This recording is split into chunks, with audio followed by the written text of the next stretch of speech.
Je m'appelle Amina, j'ai 26 ans. Et si on m'avait dit il y a des années qu'un jour je raconterais cette histoire à voix haute, j'aurais ri ou pleuré. Car pendant longtemps, parler était synonyme de danger.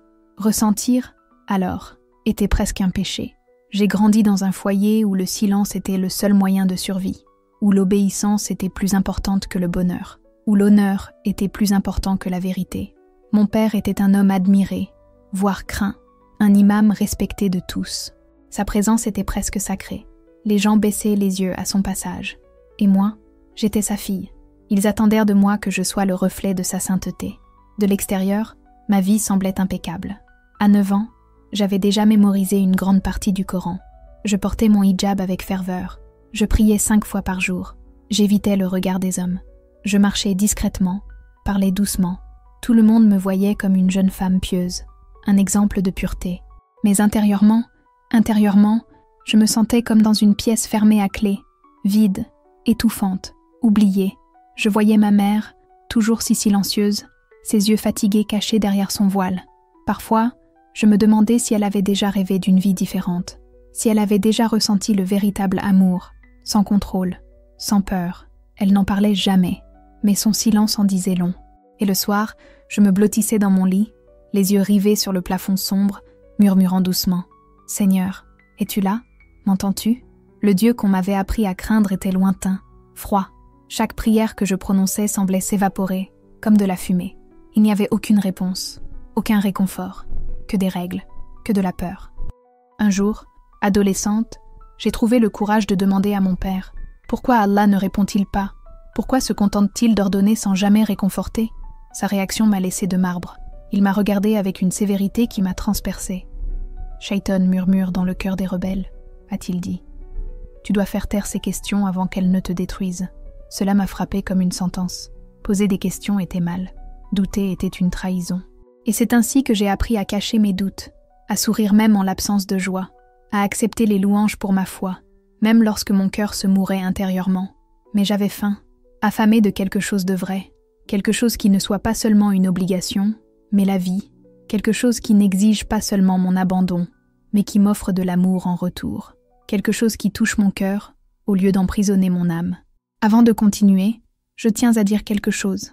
Peut-être que vous écoutez ceci en ce moment et pensez que ce n'est qu'une histoire comme une autre. Mais ce n'est pas le cas.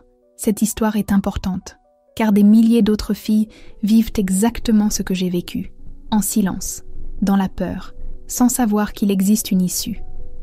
Alors, si cela vous parle, partagez-le. Parfois, c'est grâce à une vidéo, un clic, qu'une vie commence à changer. Pour en revenir à moi, j'ai grandi à Londres, dans un quartier où tout le monde se connaissait, et tout le monde connaissait mon père. Son nom pesait sur moi. Je ne pouvais pas rire aux éclats. Je ne pouvais pas sortir seule. Je ne pouvais pas me lier d'amitié avec des étrangers. Le moindre faux pas lui parvenait. Mon monde était un champ de mines, et je marchais pieds nus. Parfois, je regardais les filles à l'école, et je ressentais quelque chose d'étrange, un mélange de tristesse et d'envie.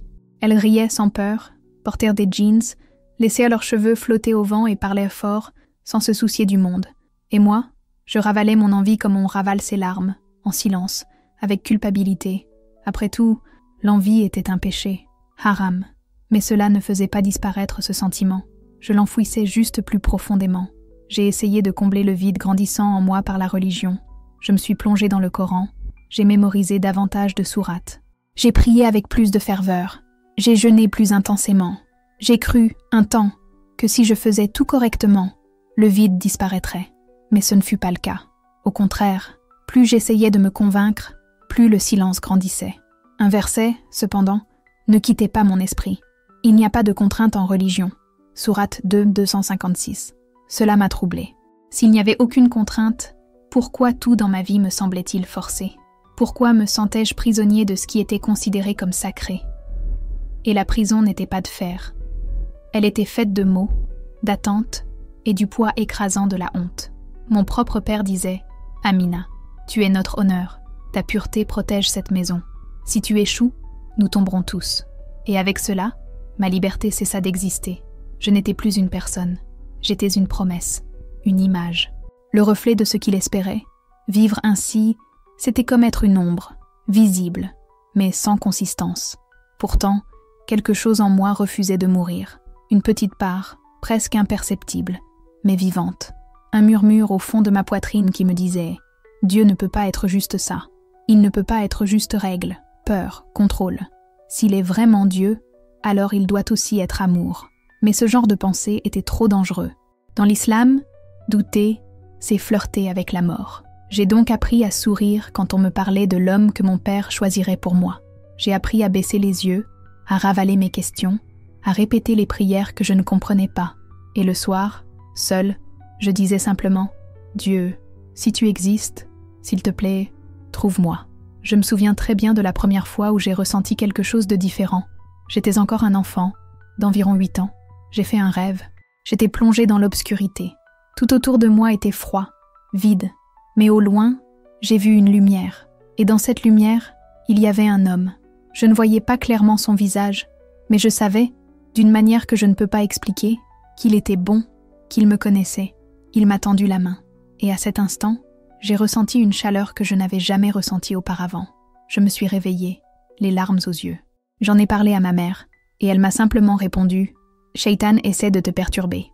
Alors j'ai enfoui ce rêve au plus profond de moi. Mais je n'ai jamais oublié cette chaleur. Les années ont passé. À 26 ans, ma vie ressemblait à une pièce sans fenêtre, de plus en plus petite. Mon père a commencé à arranger mon mariage avec un parent éloigné à l'étranger. Ma mère me répétait chaque jour que c'était mon devoir. Mes frères me regardaient comme si j'étais une bombe sur le point d'exploser, et je souriais, je priais, j'obéissais, mais intérieurement, je m'effondrais. Cette petite fille qui, des années auparavant, pleurait dans le noir, implorant Dieu d'apparaître, était toujours là, pleurant, suppliant, même sans savoir exactement pour qui. Et, sans même m'en rendre compte, ma prière avait atteint le ciel, car la tempête approchait, et avec elle, celui qui m'avait tendu la main dans le rêve, l'homme en blanc. Aujourd'hui, quand je ferme les yeux, je revois mon enfance, comme si je feuilletais un vieil album. Certains souvenirs sont flous, comme si le temps s'était précipité. D'autres me font encore mal, comme s'ils s'étaient produits hier. Je me souviens des nuits où j'étais assise par terre dans le salon, écoutant mon père parler de sa voix grave et autoritaire. « Tu portes l'honneur de notre maison », disait-il, comme s'il tendait une épée à un enfant. Et je le croyais. Je croyais sincèrement que ma valeur venait de cela, de mon obéissance, de ma pureté, de mon silence. Mais Dieu, il me voyait différemment, et j'allais le découvrir. Les filles sont la protection du nom d'un homme. Ne fais pas honte, Amina, ne fais pas honte à notre maison. Ces mots m'ont marqué plus profondément que n'importe quelle cicatrice. Ce n'était pas de simples conseils, c'était des ordres empreints de peur, d'honneur et de contrôle. Je les ai entendus si souvent que j'ai commencé à croire que ma valeur dépendait du fait de ne pas être une erreur. Je me souviens de la première fois où j'ai touché le Coran. Je n'avais que 5 ans. Il était trop grand pour mes petits bras. Les fines pages glissaient entre mes doigts. Les lettres dansaient dans une langue que je comprenais à peine. Je voulais y voir de la beauté. Je voulais ressentir quelque chose au-delà de son poids. Mais ce que je ressentais, c'était de la peur, de la pression. Je ne pouvais pas me tromper. À la madrasa, le professeur, un vieil homme au regard froid, ne tolérait pas l'échec. Si quelqu'un prononçait mal, il frappait violemment la table avec sa canne. Un jour, j'ai trébuché sur un mot et, sans hésiter, il m'a frappé les articulations avec sa canne. La douleur était vive, comme si mes os craquaient. Mes doigts sont restés violets pendant des jours. Cette nuit-là, fixant le gonflement sous ma peau, je me suis murmuré « Si c'est le Dieu qu'on m'a enseigné, pourquoi me fait-il autant de mal ?» Mais bien sûr, je n'oserais jamais le dire à voix haute. Ma mère était silencieuse. Elle se déplaçait dans la maison comme pour s'excuser d'exister, toujours silencieuse, toujours soumise. Je ne l'ai jamais vue élever la voix. Elle semblait vivre dans un autre monde, entre la cuisine et le tapis de prière, portant un poids que je ne comprenais pas encore, mais que je reconnaissais. Une nuit, après avoir été battue à la madrasa, j'ai couru dans sa chambre. Mes mains tremblaient, mes yeux brûlaient, à force de pleurer. « Mère, pourquoi nous frappe-t-il pour nos erreurs ?» Elle m'a regardé tristement, m'a caressé les cheveux et m'a répondu doucement « Soyons patiente, ma fille. Allah aime ceux qui persévèrent. » C'était toujours la réponse. Quand mon père criait, quand mes frères se moquèrent de moi, quand la solitude me serrait la poitrine, la réponse était toujours « Persévérer ». J'en ai donc fait mon bouclier. Je me suis cachée derrière l'obéissance. J'ai revêtu la persévérance comme un manteau. Mais intérieurement, je m'effondrais. Peu avant mes 9 ans, j'ai fait un autre rêve. Je marchais dans le désert, complètement seule. Le sable me brûlait les pieds, le soleil semblait m'engloutir. J'avais si soif que je pouvais à peine parler. J'ai appelé à l'aide, à l'eau, à quelqu'un, n'importe qui. Et puis, au loin, j'ai vu un homme, vêtu de blanc. Son visage était comme une lumière, impossible à regarder en face. Mais je n'éprouvais aucune peur. J'étais en paix. Il a levé la main, et du rocher à côté de lui a jailli une eau vive. Il n'a dit qu'un mot. « Viens ». Sa voix était à la fois douce et puissante, comme la musique et le tonnerre. Je me suis réveillée en pleurs, le cœur battant la chamade. C'était comme si le rêve avait laissé une chaleur en moi. J'en ai parlé à ma mère au petit déjeuner. Elle était tendue. Elle m'a dit « Ces rêves sont des illusions. Tais-toi, Amina ». Alors, une fois de plus, j'ai enfoui ce que je ressentais. Mais ce rêve est resté gravé en moi. Je ne pouvais pas l'expliquer, mais c'était différent. Ce n'était pas de la peur, c'était de l'espoir. Au fil des années, ma pureté est devenue une sorte de trône et de cellule. Mon père me félicitait pour ma modestie. Les voisins disaient que j'étais un modèle. Mes tantes disaient que je ferais une épouse parfaite, mais personne ne voyait ce qui se passait à l'intérieur. J'étais piégée. Je ne pouvais ni rire aux éclats, ni courir, ni rêver hors des limites qu'on m'avait imposées. Un jour, quand j'étais adolescente, j'ai demandé à mon père « Pourquoi mes frères peuvent-ils sortir, jouer au ballon, se faire des amis, et moi, je ne peux même pas aller seule au coin de la rue ?» Il m'a lancé un regard dur et m'a répondu « Parce que tu es une fille, une fleur, et les fleurs ne peuvent pas être abandonnées au vent. Si on ne les protège pas, elles sont cueillies et détruites. Mais que se passerait-il si je voulais sentir le vent ?» J'avais envie de crier. Je voulais dire que je n'étais pas une fleur fragile. J'étais humaine, avec un esprit qui réfléchissait, un cœur qui aspirait, une âme qui brûlait d'envie de plus. Mais j'ai ravalé ma voix, comme toujours. Avaler était devenu ma façon de survivre. À 12 ans, j'avais mémorisé de longs passages du Coran. Je connaissais les mots par cœur, mais je ne ressentais rien d'autre qu'un poids. Le professeur de madrasa gardait toujours sa canne à ses côtés, comme une menace silencieuse. Un jour, mon amie Sarah hésita pendant une récitation. Sa voix se brisa et ses yeux se remplirent de larmes. La canne s'abattit sur son dos avec une telle force qu'elle tomba par terre. J'eus envie de courir vers elle, mais mes jambes se figèrent. La peur me paralysait. Je restais là, à écouter ses cris se propager dans la pièce comme un écho inoubliable. Cette nuit-là, je me suis retournée dans tous les sens pendant des heures, ses sanglots résonnant encore dans mes oreilles. J'ai murmuré au plafond sombre « Seigneur, es-tu amour ou juste punition ?» Le silence qui a suivi m'a effrayée plus que la question elle-même. À l'adolescence, les chaînes se sont encore resserrées. Mes camarades parlèrent de fêtes, d'amitié, de rêves. Moi, je les observais, de loin, comme un fantôme parmi les vivants. J'étais là, mais je ne vivais pas. Je ne pouvais pas aller aux fêtes. Je ne pouvais pas choisir mes amis. Je ne pouvais pas sortir de la maison sans que mes frères ne me regardent. Un jour, une enseignante m'a prise à part après le cours. Elle m'a regardé droit dans les yeux et m'a demandé très doucement « Amina, ça va ?» Pendant un instant, tout me serra la gorge. La douleur, la peur, l'épuisement. J'ai failli lui dire, mais la voix de mon père a hurlé en moi. N'apportez pas de honte. J'ai forcé un sourire et j'ai répondu « Je vais bien, mademoiselle ». Mais ce n'était pas le cas. J'étais en train de me noyer. Avec le recul, je réalise que mon enfance ne se résumait pas à la religion. Elle consistait à apprendre le silence, à endurer, à craindre. Elle consistait à enterrer qui j'étais vraiment, cette fille que Dieu avait créée avec la vie dans les yeux. Mais même là, au plus profond de cet enterrement, il y avait quelque chose qui ne s'éteignait pas. Le rêve de l'homme en blanc brillait encore comme une étincelle, petite, mais vivante. Je pensais que ma vie était scellée, que mon destin était d'obéir, de souffrir et de faire semblant, que c'était le prix de l'honneur, que c'était le devoir d'une femme. Mais j'avais tort, car une tempête approchait, et elle allait bouleverser ma vie. J'avais 19 ans quand mon père m'a annoncé la nouvelle. J'étais fiancée. Ce n'était pas une question, c'était une phrase. « Tu épouses ton cousin », a-t-il dit en sirotant du thé comme s'il parlait de la météo. « C'est un homme bien. Il te guidera sur le droit chemin. » J'ai eu le vertige. Mon cousin, 10 ans plus âgé. Un homme qui m'adressait à peine la parole, mais qui me regardait comme si j'étais déjà sa propriété. J'ai essayé de protester, la voix tremblante. « Papa, je ne suis pas prête. » Il me lança un regard perçant. « Crois-tu que le mariage exige que tu sois prête ? Tu obéiras. C'est ton devoir. » J'avais envie de crier. Je voulais dire que mon corps ne lui appartenait pas, que ma vie n'était pas une monnaie d'échange. Mais la prison de l'honneur était trop haute. Je me suis tue. J'ai senti mes mots se pétrifier dans ma poitrine. Cette nuit-là, allongée dans le noir, les ombres sur les murs ont semblé bouger, comme des chaînes qui cherchaient à me serrer encore plus fort. J'ai murmuré à nouveau. Mon Dieu, est-ce tout? Est-ce juste l'obéissance, le silence et la douleur? La seule réponse fut le même vieux silence. Mais quelque chose en moi a commencé à se briser. Des semaines plus tard, j'ai fait une erreur. J'ai posé des questions. Cela s'est produit lors d'une de nos lectures familiales du Coran. Nous étions tous assis en cercle, comme d'habitude. Mon père lisait à voix haute, sa voix grave résonnant dans la pièce, comme si chaque syllabe était un jugement. Je lisais le Coran en cachette, non par obligation, mais par désespoir. Je cherchais un peu de paix, quelque chose qui me ferait croire que, peut-être, quelque part, Dieu se souciait vraiment de moi. Mais plus je lisais, plus j'étais confus. Il y avait des choses qui n'allaient pas, des versets qui parlaient de liberté, mais aussi de châtiment brutal. Comment les deux pouvaient-ils être vrais? Un soir, lors d'une lecture en famille, j'ai décidé de poser la question.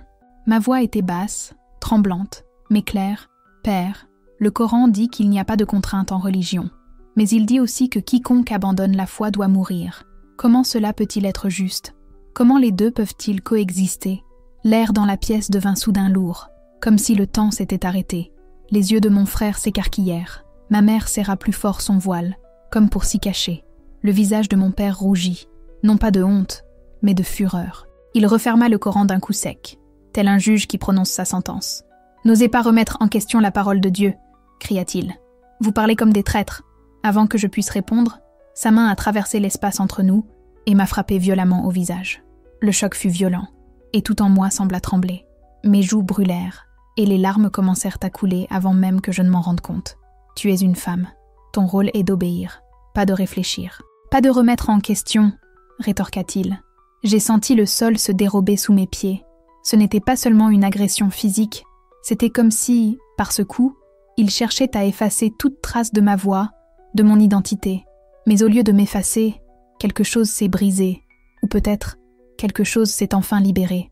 Cette nuit-là, je me suis réfugiée dans ma chambre comme une ombre. J'ai fermé la porte, me suis agenouillée par terre et me suis effondrée. Mon corps tremblait, les sanglots affluaient comme des vagues. Plus de mots fleuris, plus de prières apprises par cœur. Juste un cri rauque, nu. Dieu, qui es-tu? Si tu es réel, si tu n'es pas que peur, montre-moi. Montre-moi qui tu es vraiment. Si tu n'es qu'une punition, alors, s'il te plaît, laisse-moi partir. Mais s'il y a de l'amour en toi, tends-moi la main, parce que je n'en peux plus. Mon front touchait le tapis, trempé de larmes. Je ne savais même pas à qui je m'adressais, si c'était le Dieu du Coran ou le Dieu de l'homme en blanc de mes rêves. Je savais seulement que je ne pouvais pas continuer comme ça. J'étais en guerre, de l'intérieur comme de l'extérieur, et j'avais l'impression de perdre. Les jours suivants furent encore plus étouffants. Mon père veillait presque sur moi. Mes frères chuchotaient à mon sujet comme si j'étais un fardeau prêt à faire honte à la famille. Et ma mère ne pouvait plus me regarder. C'était comme si mon désir de liberté était contagieux, et elle craignait d'être contaminée. Parfois j'ai pensé à abandonner, à capituler, à effacer toute trace d'Amina qui posait des questions et rêvait de quelque chose de plus. Mais ensuite, je me suis souvenu de la colère dans les yeux de mon père, du goût du sang quand je me mordais la lèvre pour ne pas crier, de la froideur du regard de mon fiancé. Et je me suis aussi souvenu du rêve, de la lumière, de la voix qui m'avait un jour appelé « Viens ». Je n'avais plus peur de mon père, ni de mon cousin, ni de la mort. Ce que je craignais vraiment, c'était de passer le reste de ma vie à être quelqu'un que je n'étais pas. Un de ces soirs-là, mon fiancé, l'homme avec qui mon avenir était déjà scellé, est venu me rendre visite. Son regard me parcourait comme si j'étais déjà une possession. Il parlait de notre maison, de nos enfants, de notre avenir, mais il ne prononçait jamais mon nom affectueusement. Il ne me demandait jamais ce que je voulais, parce que, pour lui, je n'étais pas quelqu'un, j'étais quelque chose. J'ai souri par politesse, mais intérieurement mon âme criait, non pas pour de l'aide, mais pour la liberté. Cette nuit-là, je me suis à nouveau agenouillée, mais cette fois, je n'ai pas demandé d'explication. J'ai demandé une réponse. Dieu, si tu es amour, montre-le-moi. Si tu es vrai, viens à moi, s'il te plaît. Je ne veux plus vivre dans l'obscurité. Je veux juste savoir qui tu es vraiment. Je l'ignorais, mais cette prière était comme une graine semée dans le sol le plus sec de mon âme. Et le ciel l'a entendu. C'était la nuit suivante. Quelque chose a commencé à changer. J'ai pleuré jusqu'à ce que je me sente comme si je n'avais plus rien en moi, jusqu'à ce que ma voix se perde dans le vide et que ma poitrine me fasse mal, comme si quelque chose se brisait à l'intérieur. La moquette de ma chambre était trempée de mes larmes, et comme tant d'autres fois, je me suis endormie là, sans réponse, épuisée. Mais cette nuit-là était différente. J'ai fait un rêve, pas comme les autres. Il était plus vivant, plus réel que tout ce que j'avais jamais vécu.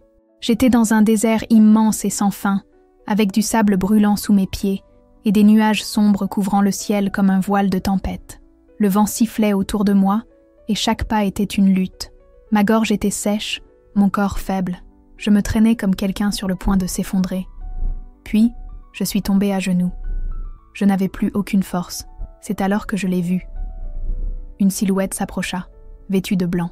Il marchait contre le vent, mais la tempête semblait s'éloigner autour de lui. C'était comme si la création elle-même le reconnaissait. La lumière qui émanait de lui n'était pas une lumière qui blessait les yeux, mais une lumière qui réchauffait l'âme. Mon cœur s'emballa. Je ne savais pas si je devais pleurer ou trembler. J'éprouvais de la peur, mais en même temps, quelque chose de plus fort que la peur, l'espoir. Il s'est arrêté devant moi et m'a tendu la main. Quand je l'ai regardé dans les yeux, j'ai eu l'impression que, pour la première fois, quelqu'un me voyait vraiment.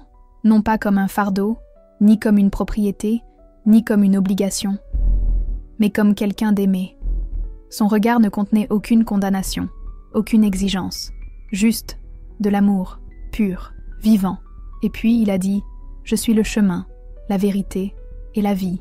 Nul ne vient au Père que par moi. » Ces mots transpercèrent le désert, mais ils transpercèrent aussi quelque chose en moi. C'était comme si chaque partie de mon être, corps, esprit, âme, répondait à lui. Mes lèvres tremblèrent, je tendis la main, et quand je touchai les siennes, quelque chose explosa en moi. Une chaleur, une paix, un feu, et une soif ancestrale. Une soif qu'aucune prière machinale, aucune règle, aucun effort ne pouvait étancher, fut étanché. Je me suis réveillée en pleurs, mais pas de désespoir. C'étaient des larmes différentes. Mes lèvres tremblaient, tandis que je murmurais « Jésus, c'était toi ?» Ce nom sonnait dangereux, mais en même temps, il était beau, sacré, vrai, vivant. J'avais l'impression d'avoir dit quelque chose d'interdit, et en même temps, quelque chose que mon cœur avait attendu toute une vie pour dire. J'ai passé la journée en silence, hantée par ce rêve, ces yeux, cette voix, cette paix, mais avec l'amour est venue la terreur. Car si cet homme était Jésus, alors qu'en était-il de tout ce qu'on m'avait appris? Qu'en était-il de tout ce que j'avais fait pour plaire à Dieu? J'ai essayé de me convaincre que ce n'était qu'un rêve, mais son amour était trop réel pour être oublié. Sa présence était comme un parfum qui persistait dans l'air, même après le départ de la personne. Cette nuit-là, le cœur battant et les mains tremblantes, je suis rentrée dans ma chambre et j'ai fermé la porte.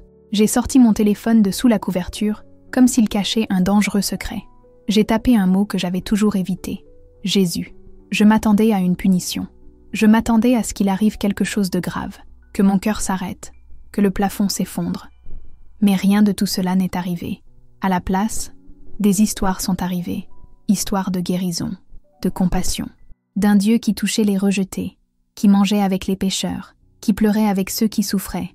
J'ai lu l'histoire de la femme surprise, en flagrant délit d'adultère, traînée dans la foule comme un déchet.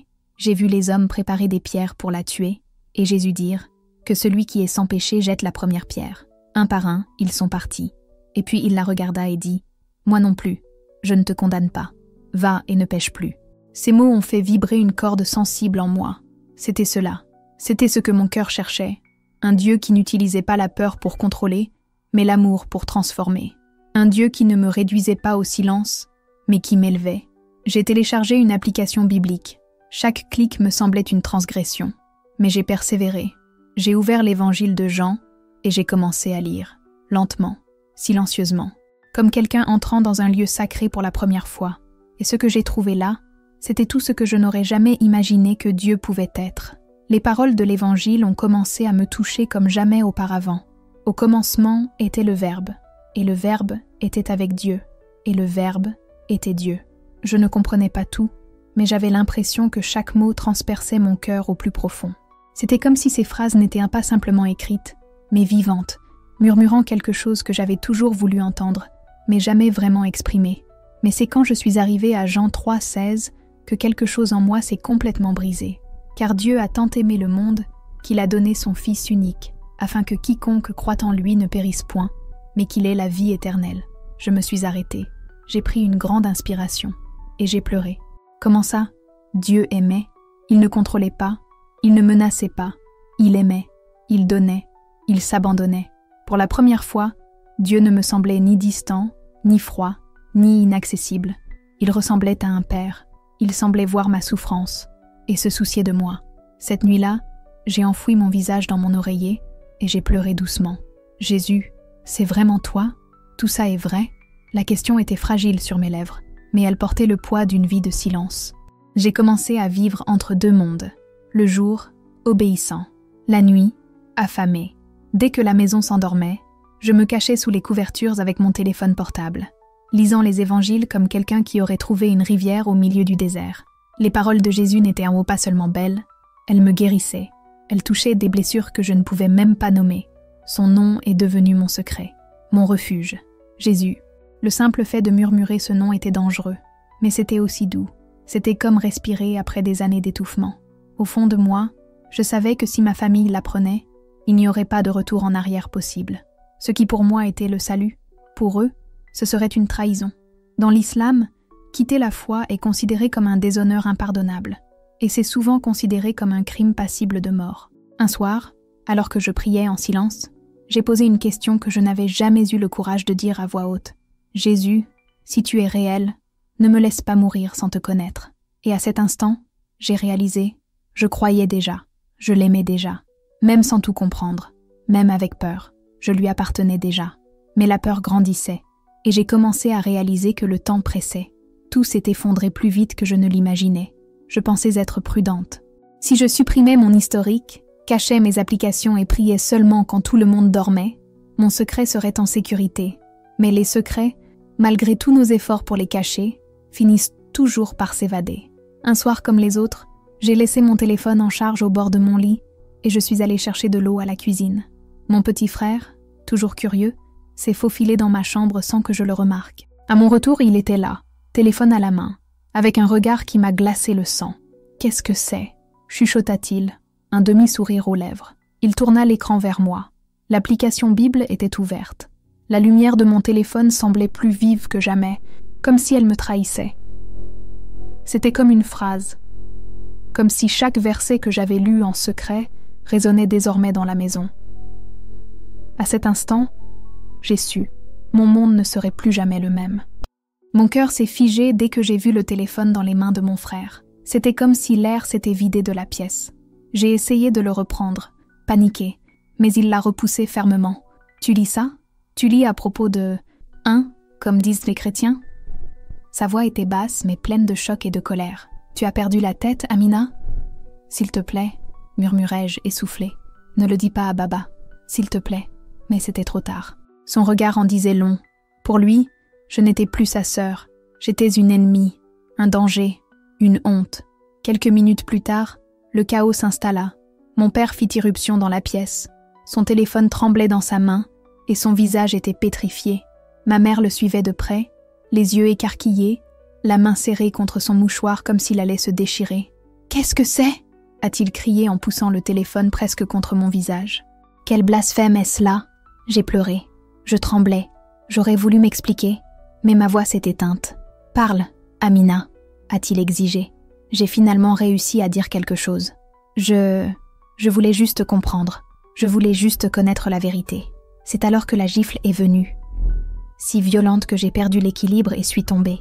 Le bruit de l'impact résonne encore dans ma mémoire. Mes oreilles bourdonnaient. Ma vision s'est brouillée. Il cracha avec mépris. « Vous nous avez trahis. Vous avez trahi l'islam. Vous faites honte à notre foyer. » Ma mère pleurait doucement dans un coin, comme si elle savait déjà qu'il n'y aurait pas de retour en arrière. Mon frère se tenait dans l'embrasure de la porte, le regard froid, comme s'il m'avait déjà effacé de sa mémoire. J'ai essayé de lui parler. Je lui ai parlé du rêve, de l'homme en blanc, de la paix que j'avais ressentie comme jamais auparavant. Mais mes mots ne faisaient pas mouche. Ils semblaient se heurter à un mur fait de tradition, de peur et d'honneur. Mon père me regardait comme si j'étais un fardeau qu'il devait porter une dernière fois. « Tu sais ce que ça veut dire, non ? Renoncer à la foi ? Ça veut dire... la mort, répondit-il. Cela signifie l'enfer. Tu n'es plus ma fille. J'aurais aimé qu'il me frappe à nouveau. car cela faisait plus mal que n'importe quelle blessure sur mon corps. Cette phrase m'a un peu tuée intérieurement. Après ça, ils m'ont enfermée dans la pièce. Les fenêtres étaient bouchées, la porte était verrouillée. Ils n'avaient presque rien laissé à manger. Le silence dehors était pire que les cris. J'entendais leurs pas dans le couloir, les murmures, les jugements. Une nuit, j'ai entendu des voix familières provenant du salon, des hommes de la mosquée, les anciens, des conversations étouffées qui résonnaient comme des coups de couteau. « Elle a déshonoré le nom de la famille », a déclaré l'un d'eux. « Elle doit payer », murmura un autre. « C'est clairement un cas de crime d'honneur », murmura le troisième. Tout mon corps s'est figé. Je me suis recroquevillée sur le sol. L'oreiller étouffait mes sanglots, mais intérieurement, la panique explosait. Ils allaient me tuer. Ma famille, mon peuple. Ma maison était devenue l'endroit le plus dangereux du monde. C'est là, entre le sol froid et les larmes chaudes, que j'ai prié comme je n'avais jamais prié auparavant. « Jésus, aide-moi, s'il te plaît. Je ne veux pas mourir. Je ne sais pas quoi faire. Montre-moi que tu es avec moi. » Et à cet instant, malgré toute cette peur, j'ai ressenti quelque chose. Une douce paix, presque imperceptible, mais réelle. Ce n'était ni une voix, ni une vision. C'était une présence. Comme des bras qui m'enveloppaient, comme quelqu'un qui murmurait au milieu du chaos. « Tu n'es pas seul. » Cette nuit-là, j'ai dormi, pour la première fois depuis des jours, et j'ai rêvé de nouveau de l'homme en blanc. Il ne disait rien. Il me regardait simplement avec compassion, comme s'il savait tout, et qu'il m'aimait encore. Mais quand le soleil s'est levé, j'ai entendu le bruit, des pierres, traînant sur le sol de la cour arrière. Je me suis approchée de la fenêtre et j'ai vu les hommes s'approcher. Certains parlaient doucement, d'autres me fixaient du regard. Mais je savais. Ils étaient venus pour moi. Mon cœur battait si fort que j'en avais mal. Chaque cellule de mon corps tremblait. Je me suis agenouillée dans un coin de la pièce. J'ai serré les lèvres et avec le peu de force qui me restait, j'ai dit « Jésus, si c'est aujourd'hui, si je dois mourir, que ce soit avec toi. Ne me laisse pas mourir loin de ton amour. Reste avec moi. » La porte grinça et mon cœur faillit s'arrêter. Mon père entra en trombe, les yeux brillants, sa main dure comme du fer agrippant mon bras. « Viens », dit-il sans la moindre hésitation. Mes jambes me soutenaient à peine, mais j'ai été tirée hors de la pièce comme un poids mort. Nous avons traversé la maison dans un silence de mort. J'ai croisé ma mère, blottie dans un coin, pleurant doucement, mais sans élever la voix pour me défendre. Le froid nocturne me frappait le visage, mordant, mais ce n'était rien comparé à la glace que je ressentais à l'intérieur. Dehors, une foule commençait à se rassembler. Des voisins, des connaissances, les hommes de la mosquée, tous avec des visages durs et sévères. J'ai vu quelques enfants se glisser entre les jambes des adultes, les yeux emplis de peur et de curiosité. Et là, au bout de la rue, dans un champ de terre, les pierres attendaient. Mon regard se fixa sur eux, petits, moyens, grands, chacun portant le poids de la condamnation qu'ils m'avaient infligée. Je savais ce que cela signifiait, je savais comment cela finirait, mais je ne pouvais toujours pas fuir. Il n'y avait nulle part où aller. Pendant un instant, tout fut silencieux, comme si le monde retenait son souffle. Et c'est là que je l'ai senti, au fond de moi, douce et ferme, une voix, ni de colère, ni de condamnation, mais d'amour, une présence chaleureuse au milieu du froid. Je ne te quitterai jamais, je ne t'abandonnerai jamais. Les larmes me montèrent aux yeux. Je levai les yeux vers le ciel couvert et murmurai, presque sans un bruit, « Jésus, serre-moi dans tes bras. » Mon père m'entraîna jusqu'au milieu du cercle qui se formait. Des gens approchaient. Certains tenaient déjà des pierres. D'autres attendirent le signal. Personne ne m'adressa la parole. Personne ne me regarda dans les yeux, comme si j'étais déjà mort. Mes jambes cédèrent et je tombai à genoux sur le sol froid. La douleur physique n'avait même pas commencé, que mon cœur était déjà brisé. C'est alors que mon père leva la main. Sa voix résonna, fendant l'air nocturne. Elle a renié l'islam. Elle a déshonoré notre foyer. Elle a trahi le sang. Un murmure parcourut la foule, mais personne ne s'opposa. Pas même ma mère, qui observait de loin, le visage couvert, le corps tremblant. Et puis, la première pierre est tombée. La pierre me frappa si violemment à l'épaule que je titubais. Un bruit sourd, la douleur lancinante. J'essayais de me relever, mais une autre pierre suivit, me fracassant le dos. Je me recroquevillais, les bras au-dessus de la tête, et le monde entier devint un brouillard de douleur et de cris. Infidèle, honte, traître, les mots étaient tranchants comme des pierres. Ils déchiraient la chair et l'âme en même temps. J'ai été touchée aux bras, aux côtes, à la tête. Chaque impact semblait me détruire davantage. Je suis tombée au sol, le visage enfoncé dans la poussière, le corps tremblant. Mais même là, même au cœur de la brutalité, j'ai murmuré le nom qui m'a donné la vie. Jésus, Jésus, ne me quitte pas. Je pensais que ce serait la fin pour moi, mais ce n'était pas le cas. Je me suis recroquevillée au sol, essayant de me protéger le visage avec mes bras. Les pierres continuaient à pleuvoir, implacables. Le sol sous mes pieds était trempé, sang ou larmes, impossible de dire. La douleur me transperçait comme des lames, et au milieu des cris et des huées, une certitude silencieuse s'est emparée de moi. C'est comme ça que je meurs. Mais alors, au plus profond de mon cœur brisé, où seul subsistait l'écho de la douleur et de l'abandon, j'ai crié, pas au Dieu qu'on m'avait appris à craindre, pas au Dieu qui m'avait été imposé par la peur, le châtiment et le silence. J'ai crié vers celui qui est venu dans le rêve, Jésus, s'il te plaît, aide-moi. Et quelque chose s'est produit. Au milieu de la violence, de la poussière et de la honte, une présence m'envahit comme une vague invisible. Le bruit autour de moi s'étouffa. Le temps sembla ralentir. La douleur ne disparut pas, mais elle fut enveloppée par quelque chose de plus grand, une paix impossible, une paix qui n'avait aucun sens à cet endroit. J'ai levé les yeux à travers les larmes et le sang. Et là, même sans le voir de mes yeux, je l'ai vu au plus profond de mon âme. L'homme en blanc était là. Ses yeux étaient rivés sur les miens.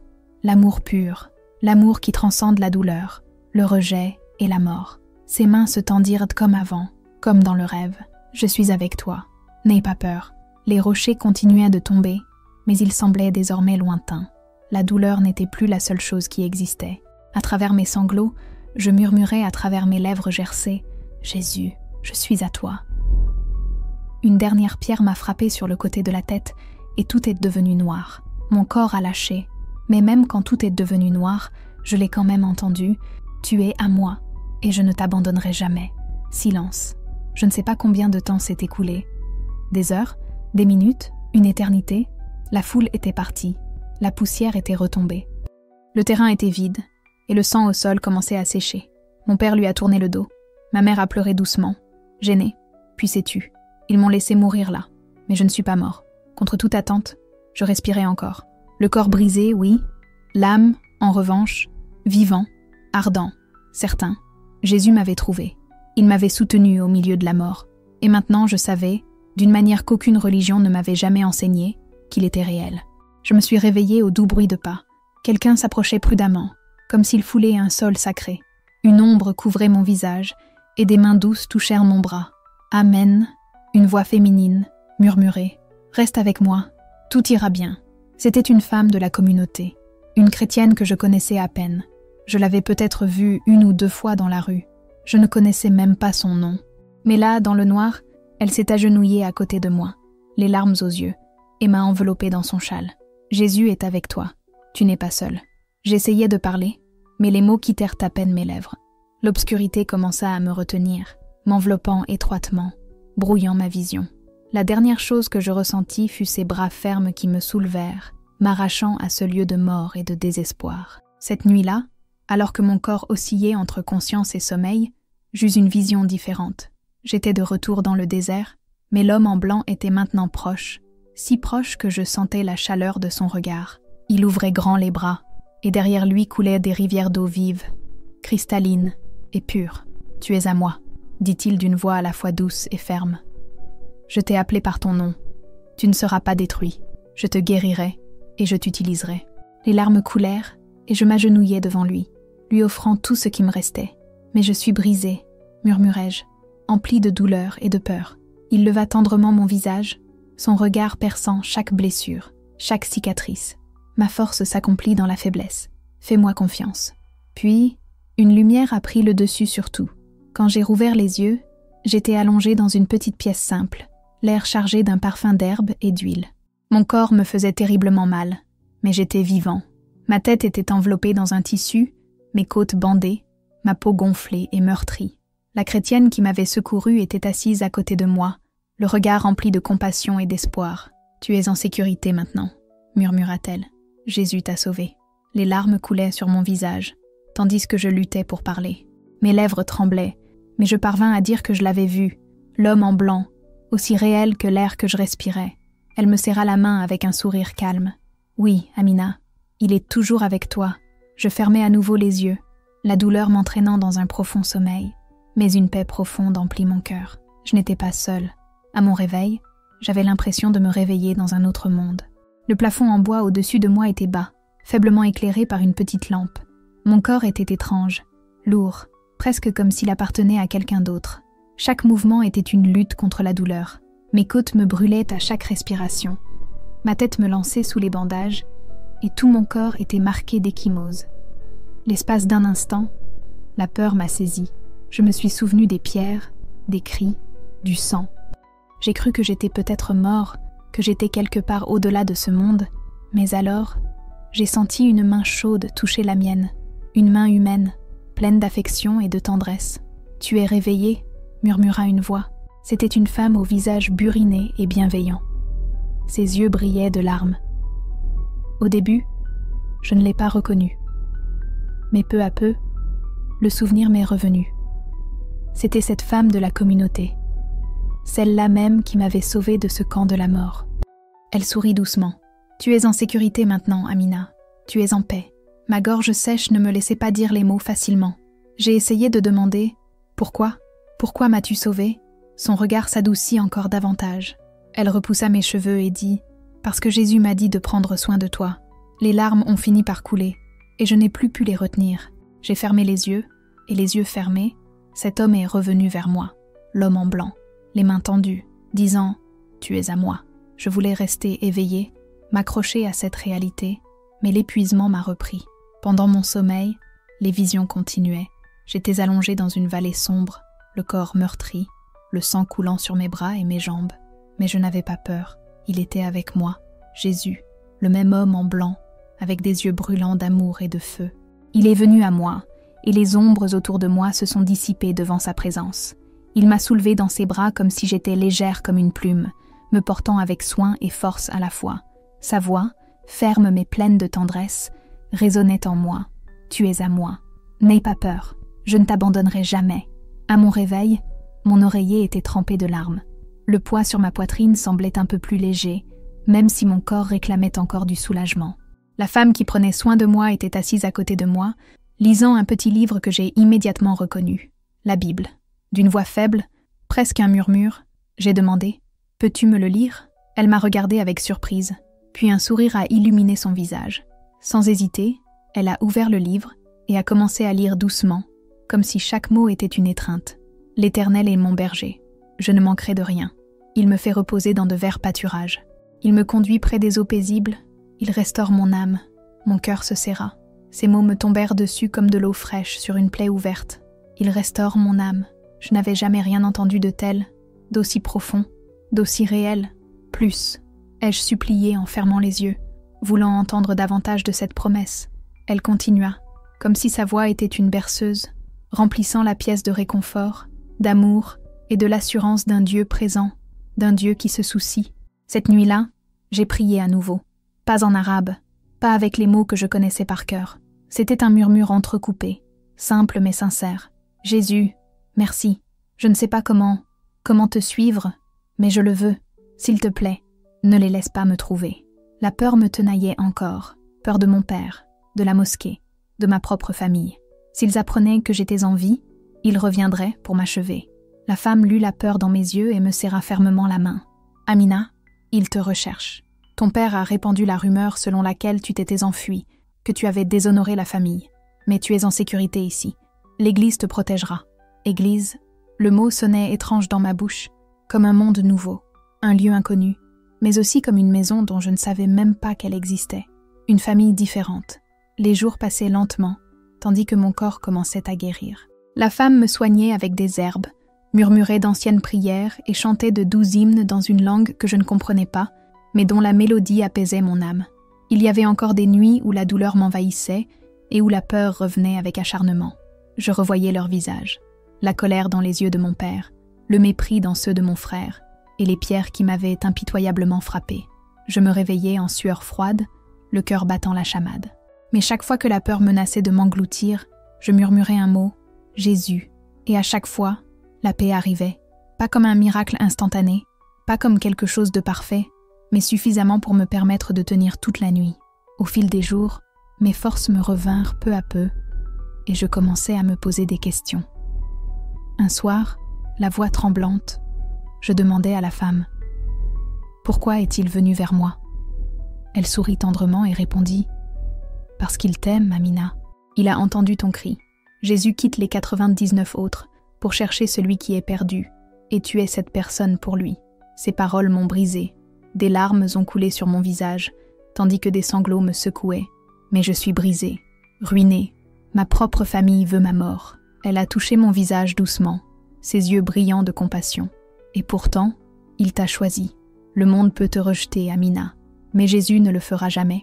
J'ai pleuré dans ses bras, laissant cette vérité s'enfoncer profondément dans les blessures de mon cœur. Mais la guérison n'a pas été facile. Bien des nuits, j'ai encore douté. Bien des nuits, j'ai encore ressenti la douleur de la trahison, de la perte et de l'abandon. Je ne pouvais m'empêcher de penser au silence pesant de ma mère, au regard ardent de mon père, au mépris cruel de mon frère. Je pensais aussi aux voisins, aux pierres qui volaient, aux voix qui me traitèrent de traître. La douleur m'écrasait, me consumait complètement, implacablement. Une nuit, les mains tremblantes, je me suis écriée dans le silence de ma chambre. « Seigneur, pourquoi moi? Pourquoi me sauver si je n'ai que cette douleur, cette solitude ?» Et puis, même dans le silence, une voix douce et régulière résonna en moi, à peine audible, mais impossible à nier, parce que je t'aime, parce que mon sang a été versé pour toi. Tu es à moi. Cet amour était différent de tout ce que j'avais connu jusqu'alors. Ce n'était pas quelque chose à gagner ou à mériter. C'était un don pur et immense qui m'enveloppait et me soutenait. Petit à petit, chaque morceau de mon cœur brisé a commencé à se reconstituer. Mais le danger n'était pas écarté. La femme qui prenait soin de moi m'avait prévenue. Des rumeurs commençaient à circuler. Certaines disaient déjà que j'étais en vie. Mon père, mes frères, toute la communauté, tout le monde me cherchait. La peur me serrait à nouveau la poitrine. Je ne voulais pas affronter tout cela. Je ne voulais pas mourir. Mais je me suis souvenue de ces paroles, de cette vision. « N'aie pas peur, je ne t'abandonnerai jamais. » Et c'est cette promesse qui m'a donné la force de continuer. Je n'étais pas encore prête à affronter le monde, mais je savais une chose. Je ne pourrais jamais revenir en arrière. Je ne pourrais jamais renier celui qui m'a trouvée au seuil de la mort et qui m'a appelée par mon nom. Quand j'ai enfin réussi à me lever et à me regarder dans le miroir, je n'ai pas reconnu la jeune fille qui s'y reflétait. Son visage était tuméfié, couvert d'ecchymoses. Une cicatrice marquait mon sourcil là où une pierre m'avait déchiré la peau. Mes yeux, plus profonds et plus fatigués, semblaient aller contenir des siècles de douleur. J'avais perdu du poids, et mes cheveux, autrefois cachés sous mon hijab, retombaient maintenant en désordre sur mes épaules. Je tendis la main vers le verre, un sanglot me serrant la gorge. Qui étais-je maintenant? Je n'étais plus la fille obéissante de l'imam. Je n'étais plus la fille que la communauté célébrait pour sa pureté. Pour la plupart, je n'existais plus. J'avais été effacée. Un après-midi, alors que je me reposais sur mon matelas, la femme qui m'avait sauvée est entrée dans la pièce tenant un morceau de papier plié, les yeux pleins de tristesse. « Amina, dit-elle doucement, tu dois voir ça. » Les mains tremblantes, il me tendit le papier. C'était un message qui circulait dans la communauté, écrit de la main de mon père. « À partir d'aujourd'hui, ma fille Amina est morte pour moi. Elle a choisi le déshonneur et l'éloignement. Elle ne porte plus mon nom. Quiconque la retrouve, qu'il la dénonce. »